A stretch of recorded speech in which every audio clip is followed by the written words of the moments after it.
Pemirsa, apa kabar? Saya Jonathan membawakan Warta Berita PTS.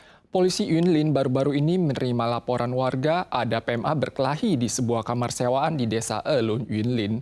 Polisi menelusuri jejak dan menangkap 6 PMA pria dan 1 PMA wanita kaburan. Salah satunya adalah buronan asal Vietnam.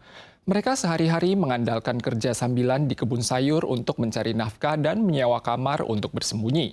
Kini semuanya ditangkap dan diproses sesuai hukum, kemudian diserahkan ke Ditjen Imigrasi Nasional. Melarang semua orang untuk bergerak setelah masuk dari pintu belakang. Belum lama ini, ada warga yang melaporkan perkelahian massal PMA di Elun Yunlin. Setelah diperiksa, mereka adalah sekelompok PMA tak berdokumen. 日前接获民众反映情之后，循线在二轮乡某出租套房，查获1名越南籍通缉犯及6名失联移工，全数依法逮捕归案，并移送移民署云林县专勤队。 Tetangga di sekitar menyebut tidak mengetahui rumah kosong telah dihuni beberapa pekerja migran karena tidak melihat mereka memasuki rumah dari pintu depan. 我唔知喺頭嘢，我唔知多人，我唔知，都唔知有多人哦。我未識字咁啊，知因為你進出啦，我冇可能唔知啊，唔知哦，唔知。我喺做隱秘。時間跳下啲眼群嘅。 Polisi menyebutkan ada total 7 PMA yang ditangkap yang mencakup 1 buronan asal Vietnam dan 6 pekerja migran tak berdokumen. Mereka bekerja selabutan atau bekerja di sawah demi nafkah dan bersembunyi di sebuah rumah sewaan. Polisi juga mengimbau warga untuk melaporkan PMA yang mencurigakan untuk menghindari masalah keamanan publik. Gelombang pertama musim hujan pelam tiba pada akhir minggu lalu. Ditjen Sumber Daya Air memprediksi yang menerima manfaat utama dari gelombang hujan ini adalah waduk di wilayah sentral.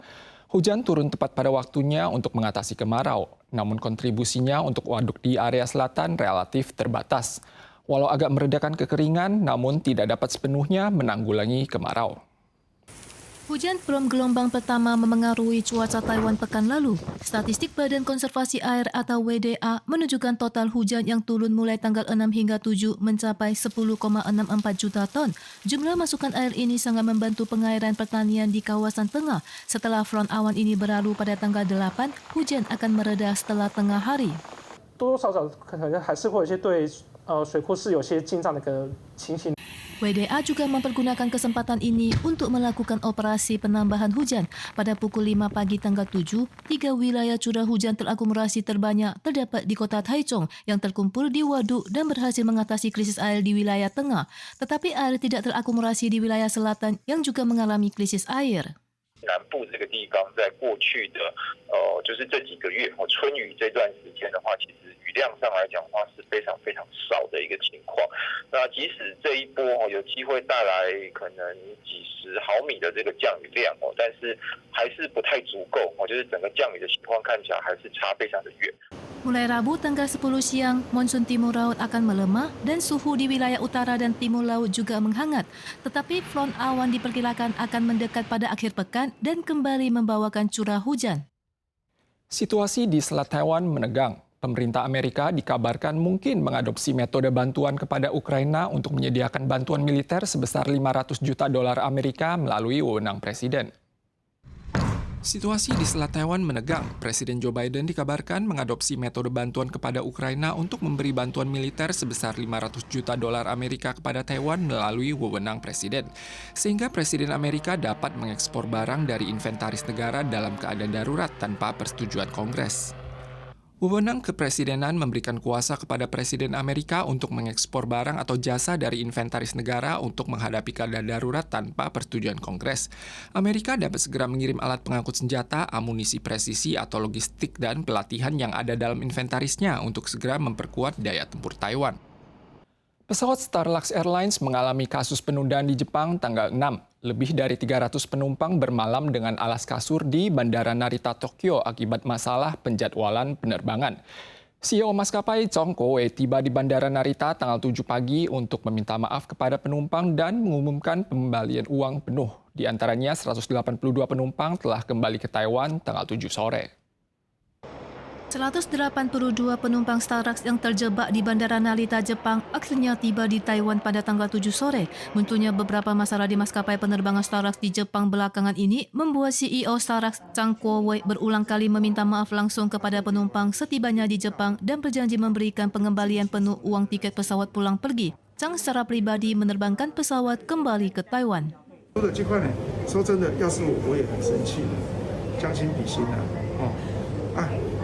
我就尽量这样子，好不好？真的再跟各位说抱歉。 Penerbangan JX800 Starlux yang dijadwalkan mendarat di Bandara Narita di Tokyo pada siang hari tanggal 6 mengalami 3 kali kegagalan mendarat karena kondisi angin. Hal ini menyebabkan penundaan selama 7 jam. Starlux berencana memindahkan penumpang ke JX803, tetapi berhubung ada lampu peringatan pada pesawat tersebut, 302 penumpang terjebak di Bandara Narita dengan kantong tidur yang berserakan di lantai. 公司在带风向了啦，说什么新闻已经写说是怪风了，怪风造成的。 Masyarakat umum mempertanyakan manajemen krisis Starlux Airlines yang buruk dan jam kerja awak kapal yang berlebihan. Kendati pun Starlux mendatangkan 2 pilot ke Tokyo untuk menerbangkan JX803, tetapi kembali gagal terbang karena ada ketentuan jam malam Bandara Narita yang melarang terbang dari jam 12 malam hingga jam 6 pagi. 民航法规规范空服员跟机师他们的飞航执行时间都不能超过14小时。 Dalam hal ini, Administrasi Penerbangan Sipil atau CAA meminta Starlux untuk memberi penjelasan tentang operasi penerbangan dan penanganan pilot pesawat. Selain itu, juga meminta Starlux untuk segera melakukan peninjauan dan perbaikan. Kasus penipuan di Taiwan merajalela. Komisi Komunikasi Nasional bekerja sama dengan perusahaan telekomunikasi untuk memblokir panggilan palsu dari luar negeri. Teknologi baru ini diluncurkan minggu lalu dan telah memblokir lebih dari 100.000 panggilan dari luar negeri pada hari pertama. Kedepannya warga akan diingatkan lewat pesan tertulis sebelum menerima panggilan dari luar negeri. NCC meluncurkan teknologi baru untuk memblokir panggilan palsu dari luar negeri yang telah memblokir lebih dari 100.000 panggilan pada hari pertama peluncuran tanggal 3. Jumlahnya terus bertambah 2 hari kemudian. Di masa depan, NCC akan merancang peringatan suara untuk memperingatkan warga sebelum menerima panggilan penipuan dari luar negeri. Selain itu, untuk menahan SMS penipuan, NCC dan Moda berencana untuk menetapkan nomor perwakilan khusus untuk SMS amal agar instansi pemerintah dapat mengirim pesan teks. Warga dapat mengetahui kredibilitas SMS tersebut dari nomor yang muncul. Pemirsa sekalian, sekian warta berita dari PTS. Berikutnya, mari kita saksikan Panda di Prancis. Kita soal lagi di lain kesempatan. Sampai jumpa.